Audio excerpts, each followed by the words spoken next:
அந்த பறவைகள் எங்கெல்லாம் சிறகடிச்சு பறந்து போயிடும். அதுக்கு காரணமாய் அமைந்தவர் யார்? நம்ம டாக்டர் ஜி போப் அவர்கள்.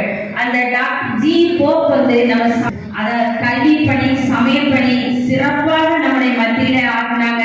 1800 நமக்கு பிறந்தாங்க, நமக்கு கிடைச்ச கிஃப்ட். அதே போல 22 வயது 1844 12 பிள்ளைங்க ஃபர்ஸ்ட் செமினரியா இருந்துச்சு. இன்னைக்கு நமக்கு எதிர்ப்புறமா இருக்கிற சாயபுரத்துல சமயப்படி ஆகணுன்ற ஒரே நோக்கத்துல நமக்காண்டி மிஷினரிகள் பட்ட பூமி, இந்த கால்பட்ட பூமி, அதுல நம்ம வசிக்கிறோம், நம்ம இங்க இருக்கிறோம் அப்படின்னா அதுவே ஒரு பெரிய சாட்சியம், பாக்கியம். அதற்கே நம்ம நன்றி. முதல் பரிசு கொஞ்சம் பின்னாடி பின்னாடி கொஞ்சம் பின்னாடி வா.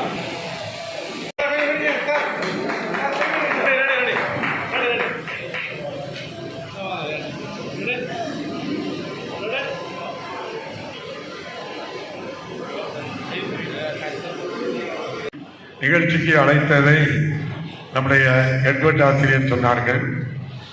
காலையிலே கேட்காம வந்தாங்க. அதனால வாக்கிங் போயிட்டு வரும்போது அவங்கள வாங்க உட்காருங்கன்னு கூட கேட்கல. வந்த இடத்துல இருந்து என்ன தம்பி பிரச்சனைன்னு கேட்டு அனுப்பிவிட்டேன்.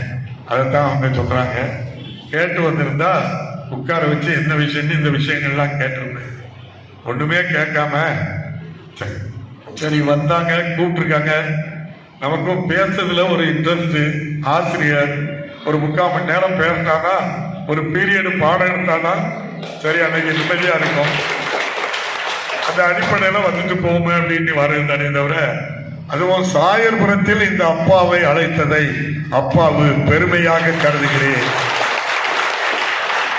1955 பெருந்தலைவர் காமராஜர் இந்த கட்டடத்தை திறந்து வைத்ததை 36,000 ரூபாய்க்கு அன்னைக்கு அதை கட்டி பிடிச்சிருக்காங்க. இன்னைக்கு ரொம்ப அதிகம் இல்லை, 25 லட்சம் ரூபாய் ரெனிவேஷன் பண்றதுக்கு மட்டும், சரி செய்து பண்றதுக்கு மட்டும் கிட்டத்தட்ட எவ்வளவு ரூபாய் இருக்கு? 75 மடங்கு பணம் அதிகப்பட்டிருக்கு.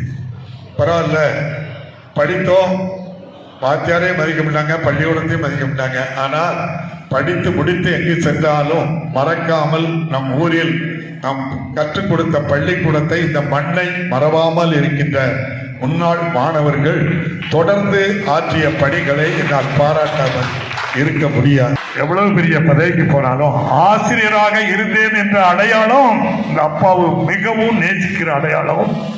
96 சட்டமன்ற உறுப்பினராக தேர்தலில் போட்டியிட்ட போது ஒவ்வொரு ஆசிரியர்களும் அன்று முதல் இன்று வரை தாங்களே வேட்பாளராக நிற்பது போன்றுதான் தேர்தல் பணியாற்றுவார்கள், தபால் வாக்குகள் வாங்குவார்கள். அதனால்தான் நின்ற நேரங்களெல்லாம் வென்று அப்பாவு சட்டமன்றம் செல்கின்றார். சட்டமன்றத்துக்கு மக்கள் அனுப்பினாலும் அந்த சட்டமன்றத்துக்கே தலைவராகிய பெருமை சேர்த்தவர் இன்றைய முதல்வர் மு.க. ஸ்டாலின் அவர்கள்.